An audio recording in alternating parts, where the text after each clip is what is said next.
The storm howled outside the Botanical Research Station, rattling the reinforced windows as James Thompson made his final rounds for the night. Being the only researcher at this remote mountain facility wasn't easy, but he preferred the solitude. The plants were his only companions, and that suited him just fine.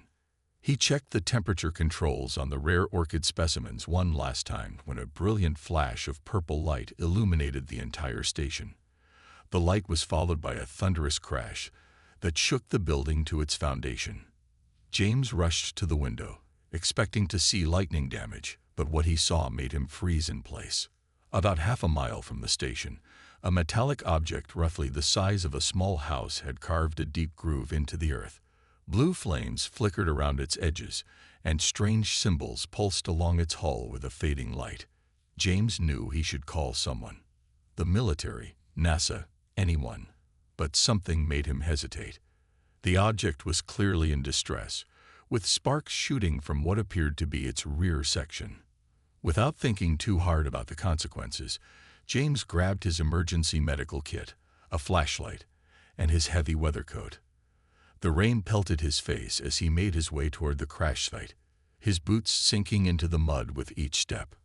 As he got closer, he could see that the object was definitely a ship of some kind, but like nothing he'd ever seen before. Its surface was smooth and seemed to shift colors slightly, like oil on water. A section of the hull had been torn open, revealing a dimly lit interior. "Hello," he called out, immediately feeling foolish. If this was an alien ship, why would they understand English? A sound caught his attention. Something between a whimper and a mechanical whine. James directed his flashlight toward the noise and saw movement inside the ship. Gathering his courage, he climbed through the torn hull.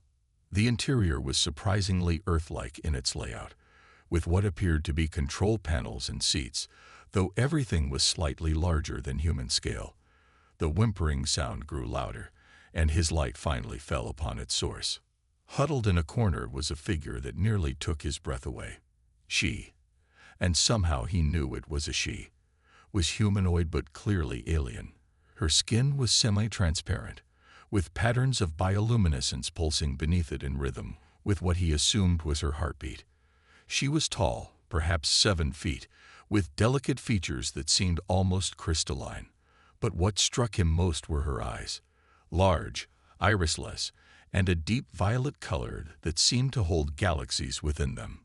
She was also clearly injured, but dark fluid that might have been blood was seeping from a wound in her side, and one of her limbs was bent at an unnatural angle.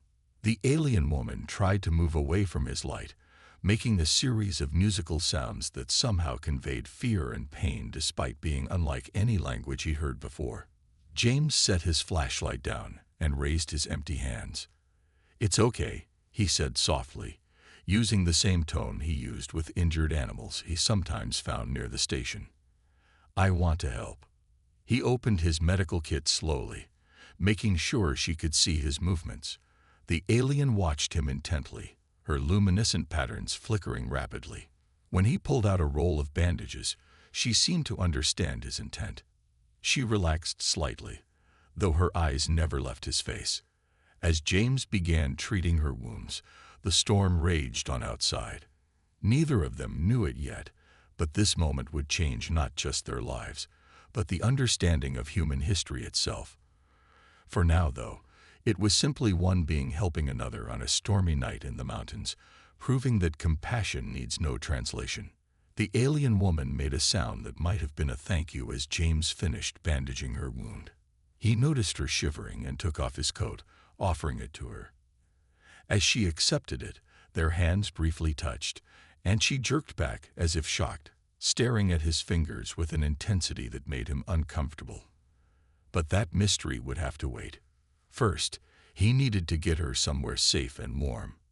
Little did James know, this was just the beginning of the most extraordinary discovery in human history. 3 days had passed since James brought the alien woman to the research station. He had cleared out the station's small medical room for her, making it as comfortable as possible with spare blankets and pillows. The alien, who had been watching his every move with those strange violet eyes, seemed to be healing quickly. On the morning of the fourth day, she pulled out a small device from a hidden pocket in her torn suit. It was about the size of a phone but seemed to be made of living crystal. When she activated it, a holographic display appeared between them. The device hummed softly as it scanned James, then began producing sounds that slowly transformed into broken English. "I thank, help," came the first translated words. James couldn't help but smile. "You're welcome.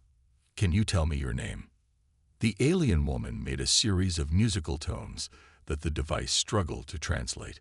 Finally, it produced, "Sound not possible in your speech," meaning closest to, "color of your sky."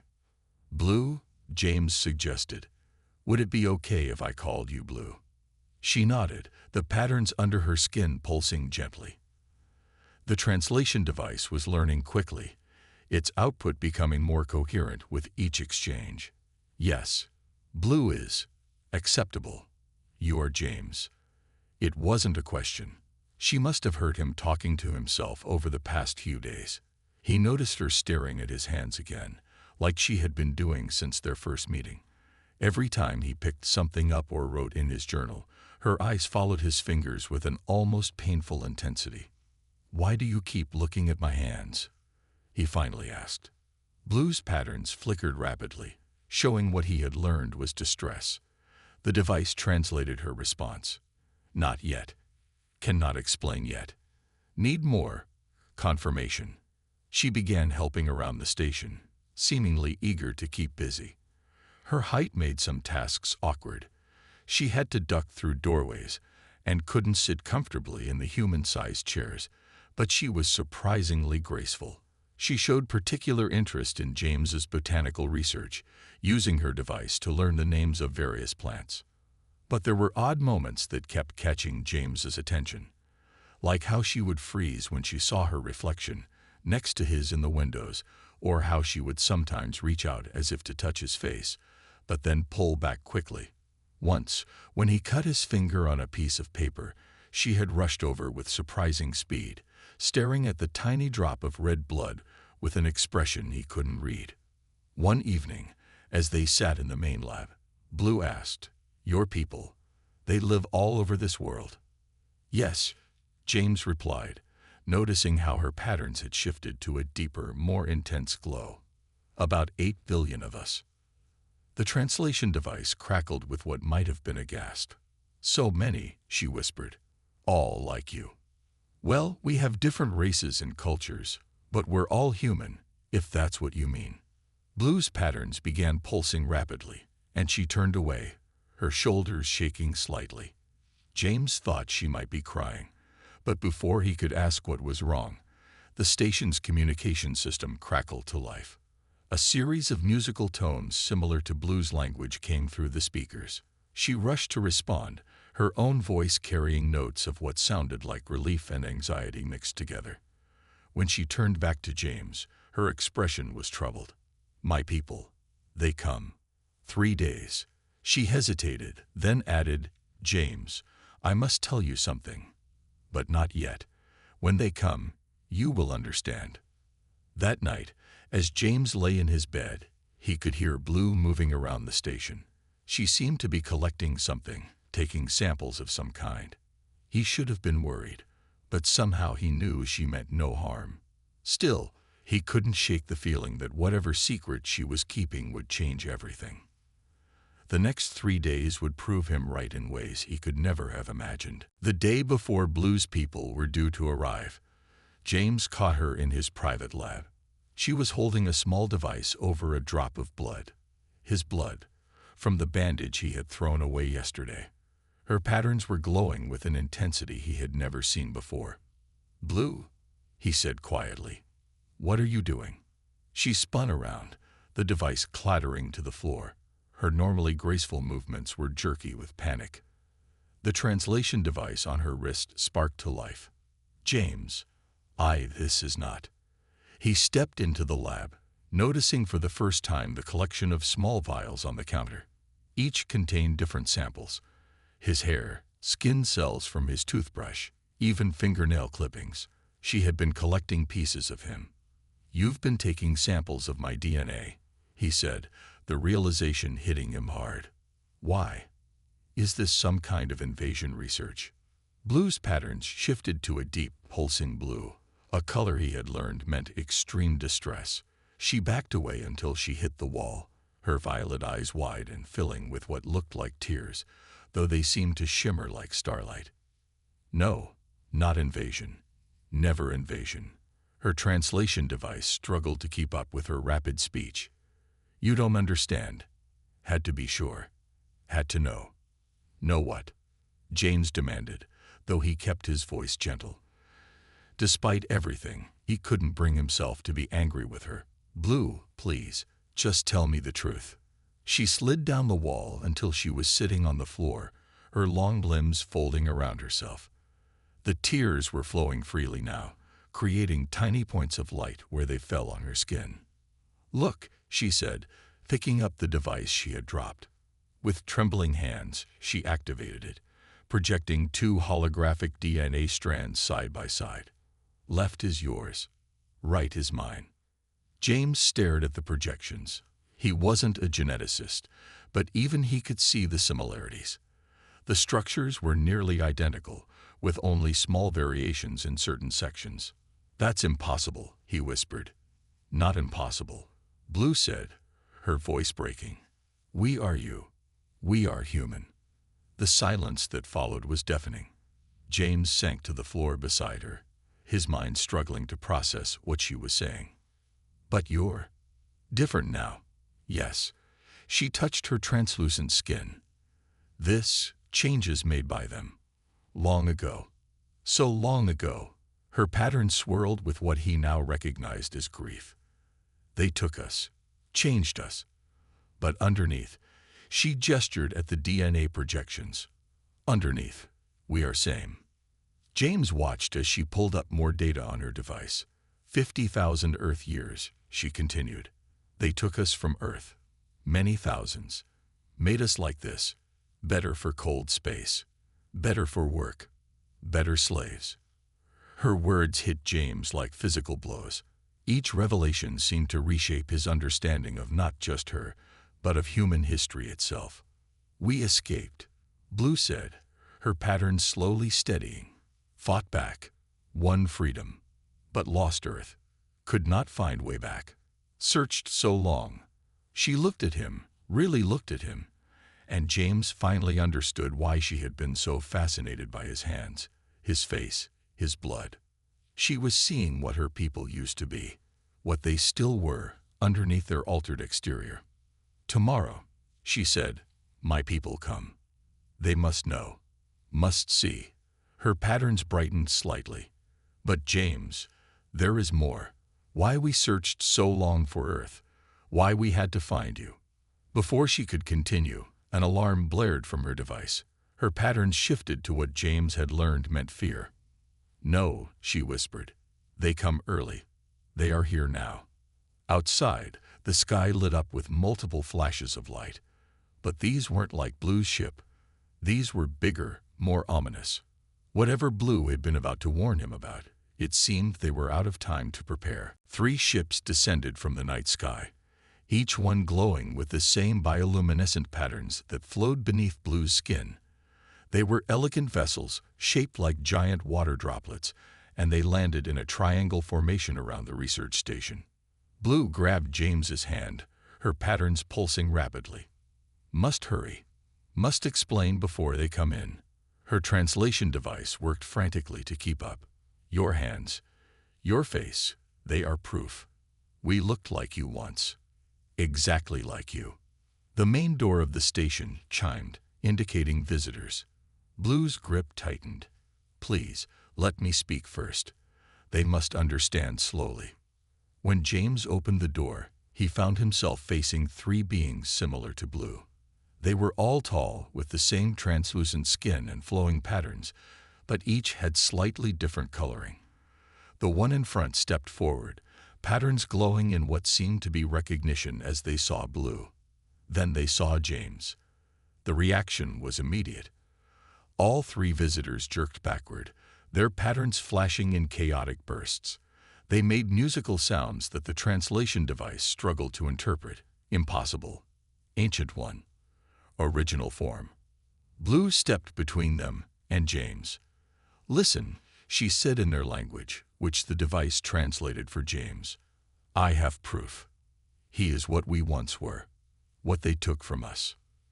The lead visitor, who introduced himself as the equivalent of a scientist, examined the DNA evidence Blue had collected. His patterns shifted from disbelief to what appeared to be wonder.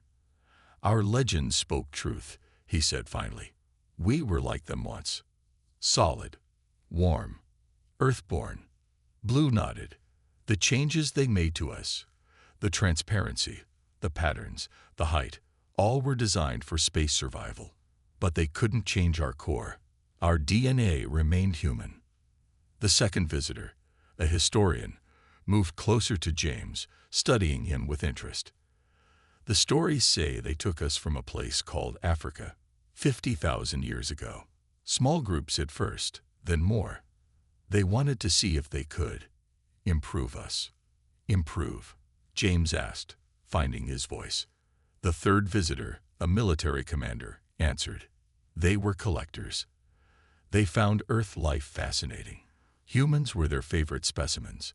They took us, changed us, made us more suitable for their needs, made us better adapted to space, to cold, to radiation. They thought they were perfecting us." Blue's patterns darkened, but they were wrong. They didn't perfect us. The next 48 hours at the research station were intense.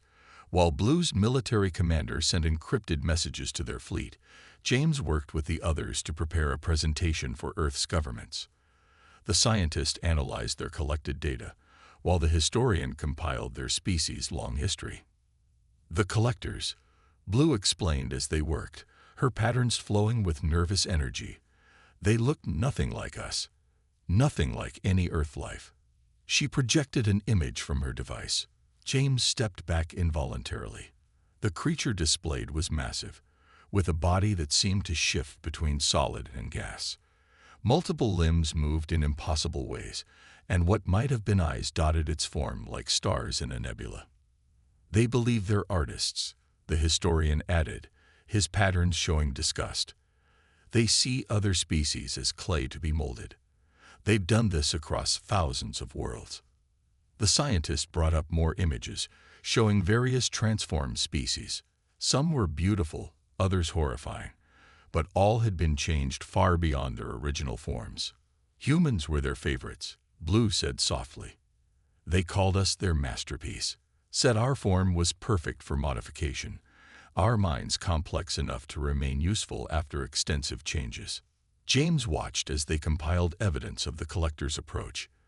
Their ships had been detected passing Jupiter, disguised as comets. Earth's astronomers had seen them, but hadn't recognized the threat. "How do they usually attack?" James asked, dreading the answer. The commander's patterns shifted to a battle-ready configuration. "They send scout ships first, small ones. They're probably already here, watching. Then they launch their primary weapon." "Which is?" "Sleep," Blue answered. "A gas that knocks out entire cities. When people wake up, they're already in transformation chambers aboard the collector ships." The scientist pulled up more data. "They've improved their methods since our ancestors escaped. The changes happen faster now, more extensive. The new specimens they create." His patterns showed horror. "They're barely recognizable as their original species." James felt sick. "How do we stop them?" "We have weapons," the commander said. "Technology they don't expect us to have. But Earth's forces need to be prepared, need to know what they're fighting. And we need Earth's governments to believe us," the historian added. "Without proof, they might think we're the invaders." Blue touched James's arm gently. "That's why finding you was so important. You're our proof. Your DNA, compared to ours, tells the whole story. Shows what was done to us, what they'll do to Earth if we don't stop them." They worked through the night, preparing everything. The scientist isolated key genetic markers showing the artificial changes. The historian documented their species' journey, their search for Earth, their evolution in exile. The commander mapped the collectors' likely attack patterns based on centuries of observation. As dawn approached, Blue's pattern suddenly flared in alarm. Her device was picking up something in Earth's orbit. Scout ship, the commander confirmed, his patterns shifting to battle mode. They're starting. How long? James asked. The commander's patterns pulsed grimly. Days. Maybe weeks. They're earlier than we expected. Must have detected our ships arriving. Blue turned to James, her patterns showing determination. We need to move fast. Contact your leaders. Now. James looked at the evidence they'd gathered, the story of humanity's lost children and the monsters who had stolen them. He thought about the billions of people going about their lives, not knowing what was coming. I know someone, he said finally. A professor I worked with. She has government connections. If we show her this evidence, she'll help us reach the right people. The commander nodded. Good. My fleet is already mobilizing, but we'll need Earth's forces too. Need to work together. Blue's patterns showed a mix of hope and fear. 50,000 years ago, they took us by surprise, changed us, tried to erase what we were. Her patterns strengthened with resolve. This time, we fight together, as one human family. Outside, the sun rose over the mountains. Somewhere up there, hidden among the stars, humanity's ancient enemy was preparing to strike. But this time, Earth wouldn't face them alone. The real battle was about to begin. Professor Linda Marshall stared at the holographic displays in the research station's main lab, her face reflecting the shifting light patterns.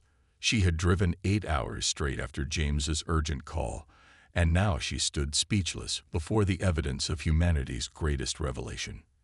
This changes everything, she finally said, watching the genetic comparison between James and Blue rotate in the air.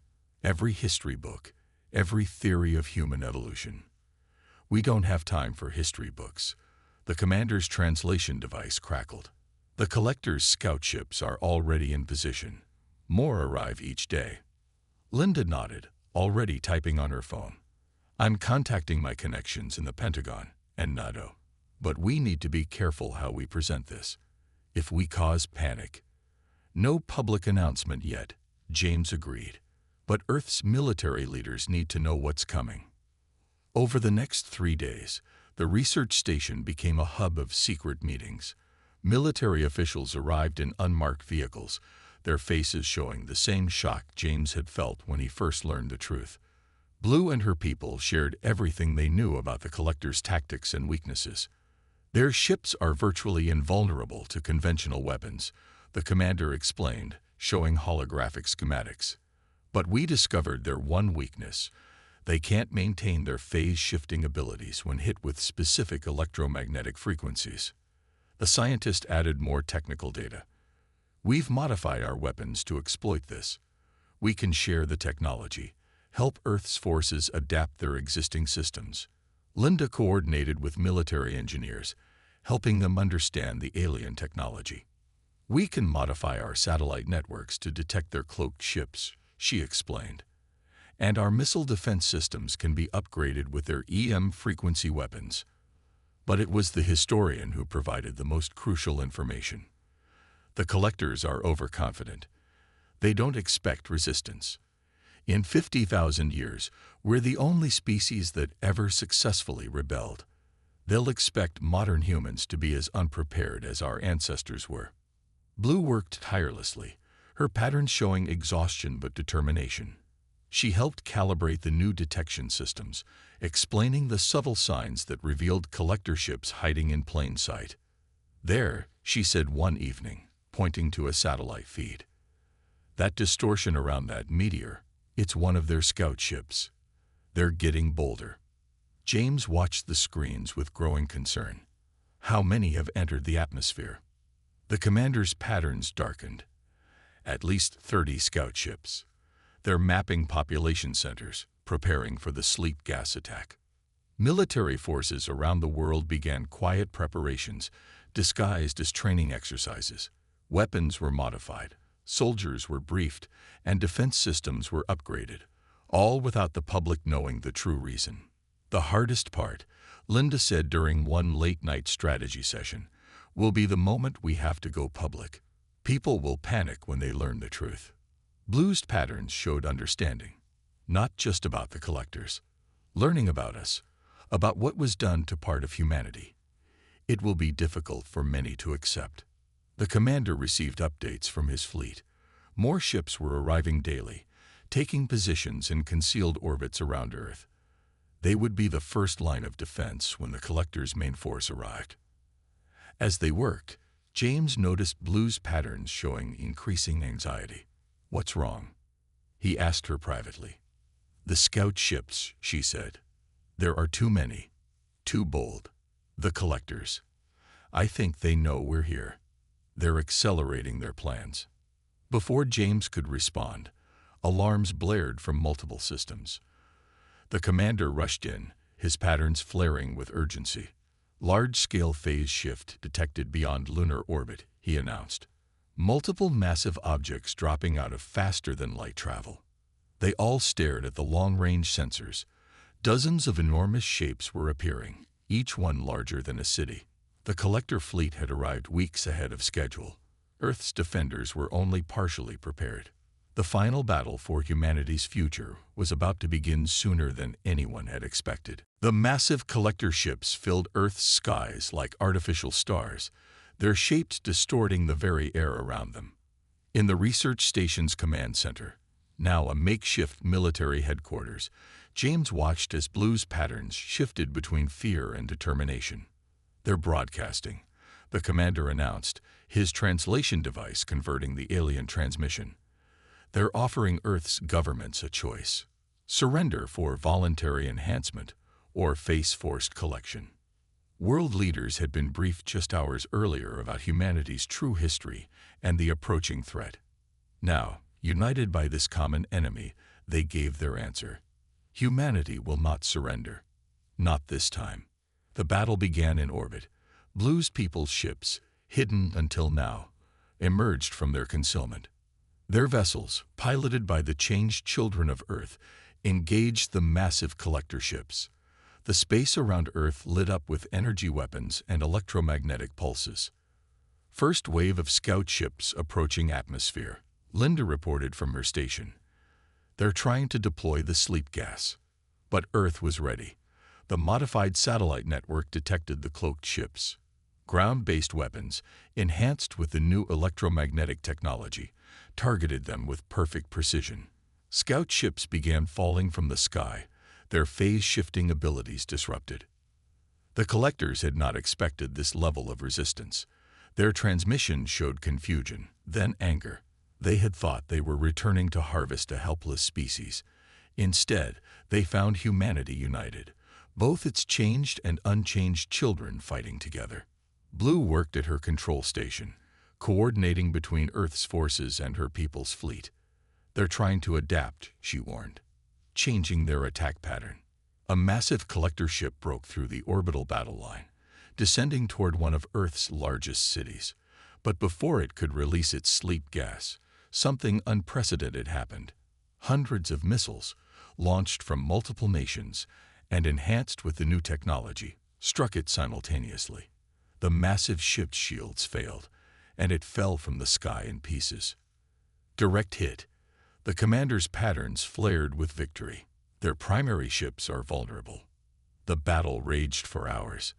The collectors, for the first time in their long history, faced a united resistance from a species they had tried to enslave. Their carefully planned harvest turned into a desperate fight for survival. James watched as Blue coordinated another synchronized attack. Her patterns were glowing with a fierce light he had never seen before. "They took us once," she said, her voice firm. "They will not take Earth again." The turning point came when the collector's command ship attempted to force its way through Earth's atmosphere. It was met by a combined force of human aircraft and Blue's people's ships, all equipped with the electromagnetic weapons. The massive vessel, its phase-shifting abilities disrupted, couldn't maintain its complex form. It began to break apart, its impossible geometry collapsing in on itself. Seeing their leaders fall, the remaining collector ships began to retreat. Some tried to flee into faster-than-light travel, but the coordinated defense forces had anticipated this. Hidden weapons platforms, positioned days earlier, cut off their escape routes. Within hours, it was over. The skies above Earth cleared, littered only with the debris of destroyed collector ships. For the first time in 50,000 years, humanity's ancient enemy had been defeated. In the research station, now much quieter, Blue's patterns showed deep emotion as she looked at James. "Our ancestors would be proud," she said softly. "Both changed and unchanged humans, fighting together. We are one family again." The days that followed would bring many challenges. The world had to adjust to the truth about humanity's history and its lost children. But as Blue's people began working openly with Earth's nations, sharing technology and knowledge, a new era of human unity began. James often found himself looking at the stars, thinking about how different they seemed now. They were no longer just distant lights, but a bridge between two branches of humanity, finally reunited. Blue stood beside him one evening, her patterns glowing softly. "What happens now?" he asked. Her patterns showed hope as she replied, "Now we write our story together, as we always should have." The end.